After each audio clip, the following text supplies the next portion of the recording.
Hey everybody, Bill from Crispy Creatures. I hope everybody's doing well. Hope you're staying safe and staying healthy. Today I'm doing a quick little video on how we keep our fruit fly cultures going. For us, we have a pretty good stock of morning geckos, and we primarily feed them insect-wise fruit fly, wingless fruit flies. So that's what we use. And to do that, we like to keep our own cultures going so we can always have fruit flies readily available for our morning geckos. So this is kind of what we do. So first off, you're going to need obviously a empty deli cup like this. These are the ones that have the holes in the top of the lid here. So you want one of those, clean, nice clean lid. Excelsior, which is basically for surface area within that culture, and I'll show you in just a second what that looks like for the fruit flies to kind of crawl around on. You also want to get some media, and we use Josh's Frogs media. This is the 3-pound bag. We use their media because I've been using it for over a year, and it's been great. It's easy to mix up, and haven't had an issue with making a culture at all with this stuff. So this is what we use. So quick plug there for Josh's Frogs. And then of course you're also going to need another container, empty container, and some bug blade. And what this is you're going to take this bug blade and put this inside this cup, and I'll tell you in a second what that's for. Okay. And then, of course, you're going to need a already cultured fruit flies, so you can transport these flies into your new culture to create another culture, and then so on and so forth.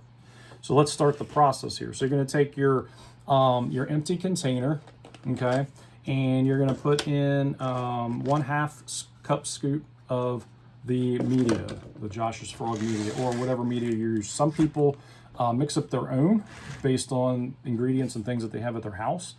We just use this because it's easier. It's a 1/2 scoop in the cup, and then you're going to follow that up with putting in some boiling water. Boil it up, let it sit for a second, and then pour a 3/4 of a cup, I believe, in this container on top of the media. And you can swish it around, or you can take a spoon and stir it up if you want to do that. That's absolutely fine too. And then basically you're going to take your Excelsior that you've taken out of here, and you're going to take a ball of it, maybe size of a little bigger than a tennis ball, a little bit smaller than a softball, and ball it up. And this is what you're gonna have. So you got your you have your stuff on the bottom here, your media that's gonna start. And the reason why you use boiling water is because that kickstarts the media, getting the mold and the mold inhibitors and things that are inside this, getting that moving and getting that processing. And then you're going to pour the boiling water, which you can see, this is the dry media that didn't get wet yet. And this is what it looks like when it's wet.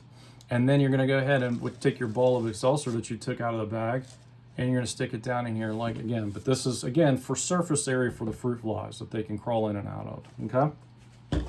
And then, of course, after that, you're going to take your empty cup, and you're going to take some of the bug blade that I explained to. You're going to put that at the bottom of the cup, and then you're going to dump your fruit flies. We already have about 60 or probably 50 or 60 fruit flies ready to go in this one, so we don't need to do that now. But the reason why we use bug blade is it basically cleans off the fruit flies. So in case they maybe have mites, or if they have any other type of parasite, this bug blade will basically clean that off and then get them ready so they don't infect your new culture.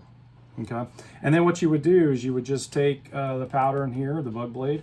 You would take an existing culture that you have of fruit flies, and then dump about, we do 50, maybe 40, 50, or 60 fruit flies in here, which is plenty to start a culture. Some folks use more, some use less than that. It's really up to you, but that's what works best for us. And then after that, you're going to take and separate the fruit flies.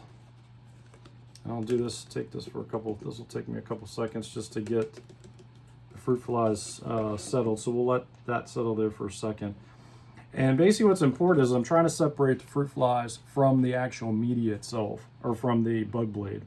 And you can see them kind of separating there a little bit. Let me see if I can see them kind of separating from the bug blade now, coming towards the top of the cup.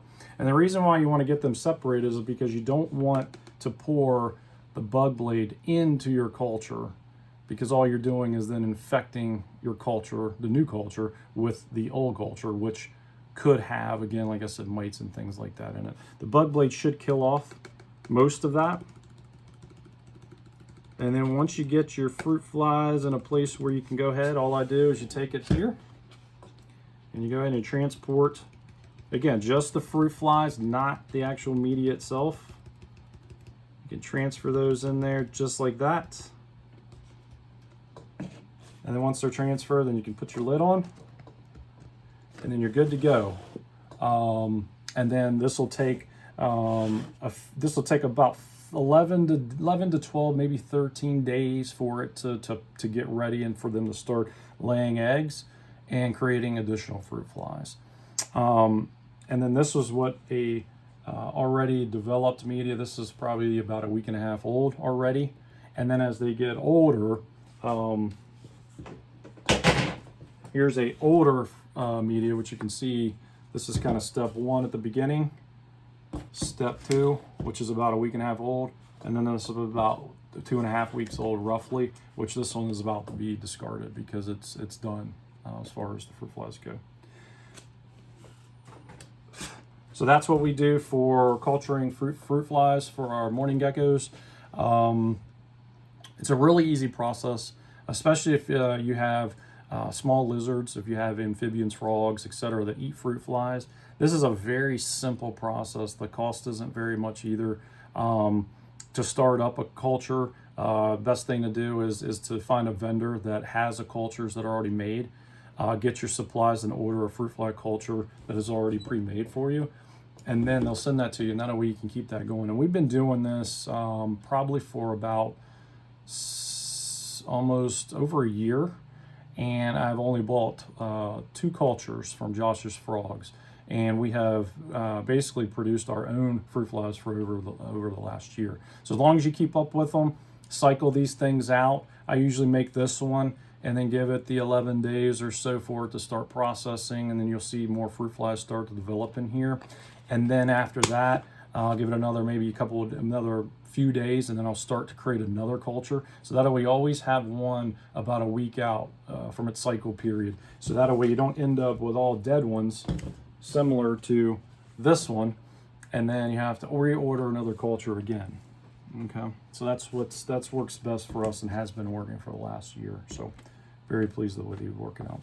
So I want to thank everybody for taking the time to review the video today. Again, easy process for culturing your own fruit flies. It will save you some time, will save you money as well. Hope you guys enjoyed it, and we'll see you next time. Thank you.